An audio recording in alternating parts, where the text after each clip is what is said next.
Hey, what's going on, everybody? It's Brandon. Welcome back to Marotta Media. Now, I'm a little late reviewing this movie, but I don't care because it was one of my most anticipated movies of the year, and that was Spider-Man Across the Spider-Verse.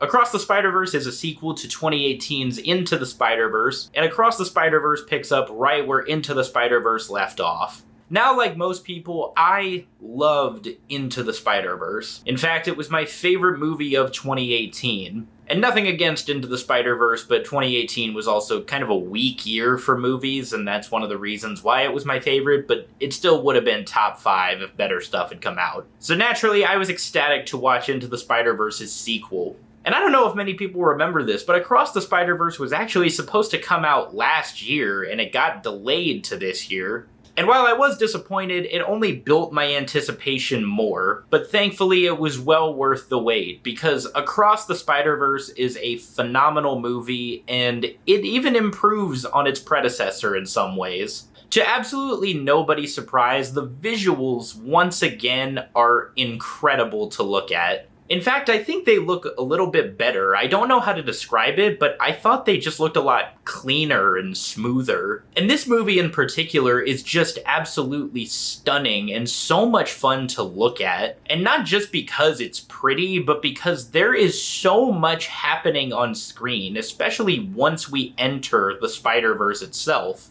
There are a multitude of Easter eggs scattered across the Spider-Verse.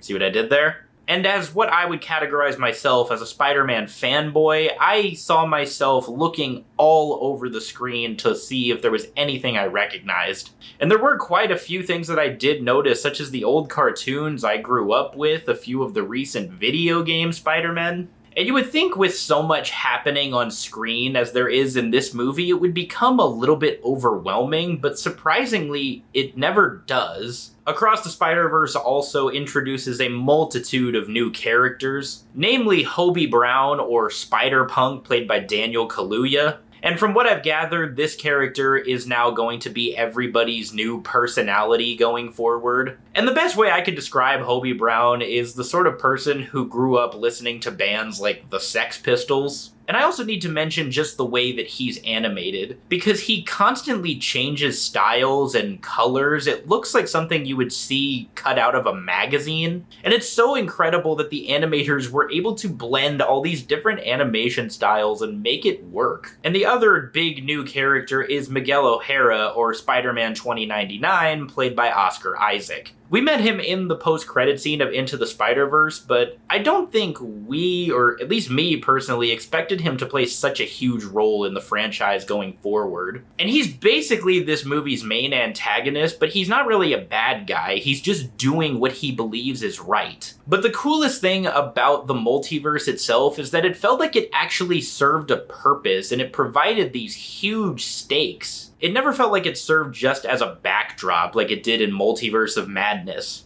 Now, don't get me wrong, I liked Multiverse of Madness, but the extent that we got of the multiverse in that movie was red light means go, green light means stop. And I don't know if this is how this word has always been used, but the way they discuss canon in this movie I found to be so interesting. You know how people always say the canon of a movie's universe and the lore of it? They use the word canon in this movie in a way that I truly didn't expect. They discuss these things called canon events where each Spider-Man in their own universe experiences something that was meant to happen. And in most cases, it's a traumatic experience, but they say this was your canon event and this is how you became Spider-Man, which provides us with so many incredible moments and so many more awesome Easter eggs. And it's even revealed that there were some events that occurred in the first movie had a much bigger impact than you initially realized. And in the moment, you didn't really think anything about them, but now we realize they had a much greater influence than we had initially realized. The world building in this movie is truly incredible, and it was just fascinating. Also, much like Into the Spider-Verse, Across the Spider-Verse has an amazing soundtrack.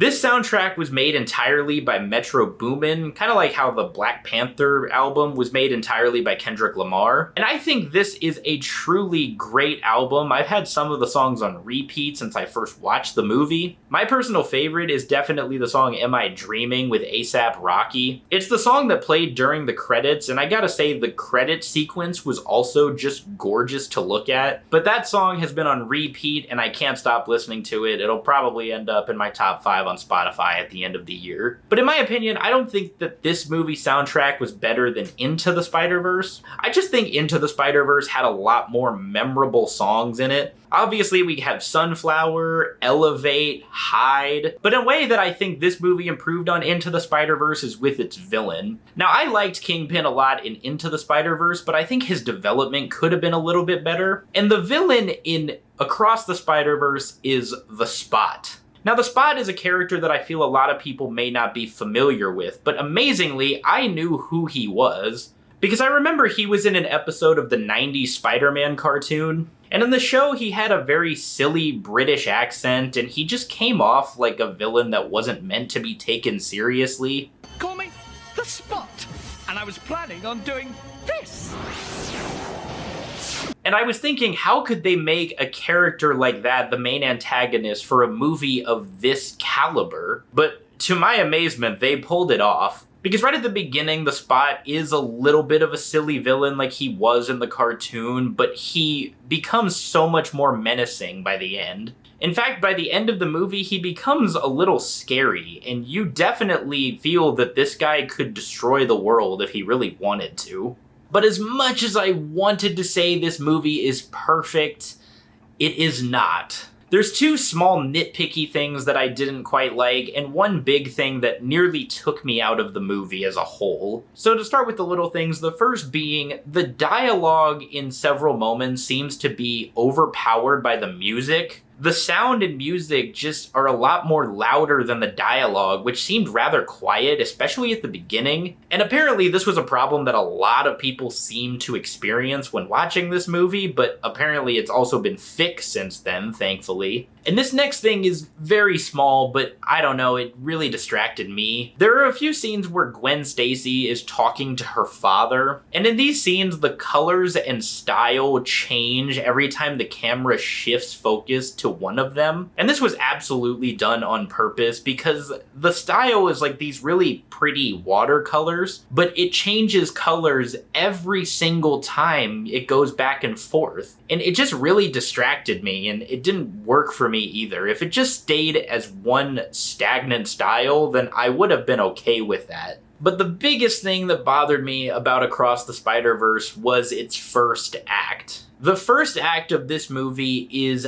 very painfully slow. In fact, it's so slow that I was kind of starting to get worried that a majority of the movie was going to be that way. But thankfully it doesn't. Once it picks up, it really never stops. But getting to that payoff was kind of agonizing. But I understand why they did it this way, because we learn a lot more about Miles and Gwen and their hopes and what they want to do in life. And I really appreciate that expansion on their characters, but I feel they could have done it in a much more quicker and less boring way. But that's really the extent of the bad things I have to say about this movie. Because the main complaint that I'm hearing from most people is that they are really upset that this is part 1, because this movie ends on a massive cliffhanger. I won't get into spoilers just in case you haven't seen the movie yet, but if I could compare the ending of this movie to anything, I would say it's kind of like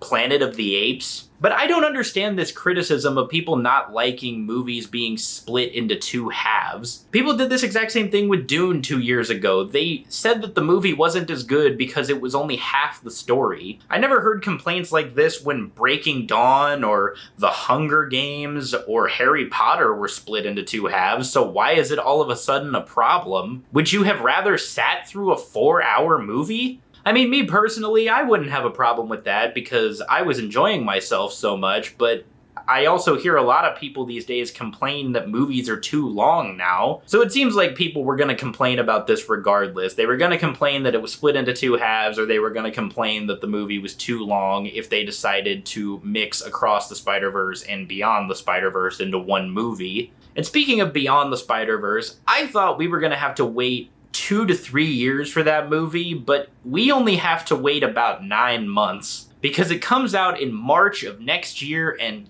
god damn it, I cannot wait for it. So in the end, Across the Spider-Verse is truly a fantastic movie. I really don't think I could put this as my favorite Spider-Man movie ever because I've only seen it once, but at the very least, I can say it's probably in my top 5, but that doesn't mean that I didn't like it because believe me, I loved this movie. And overall, I would give Spider-Man Across the Spider-Verse a 9 out of 10. Hey everybody, thank you so much for watching my review of Spider-Man Across the Spider-Verse. If you guys saw this movie, let me know what you thought about it. Did you love it? Did you hate it? Did you think it was better than Into the Spider-Verse? If you guys like this review, be sure to hit that thumbs up and do not forget to subscribe. If you want to see my previous reviews, I will link those right over here. Other than that, I hope you all have a tremendous rest of your day, and I will see you all next time.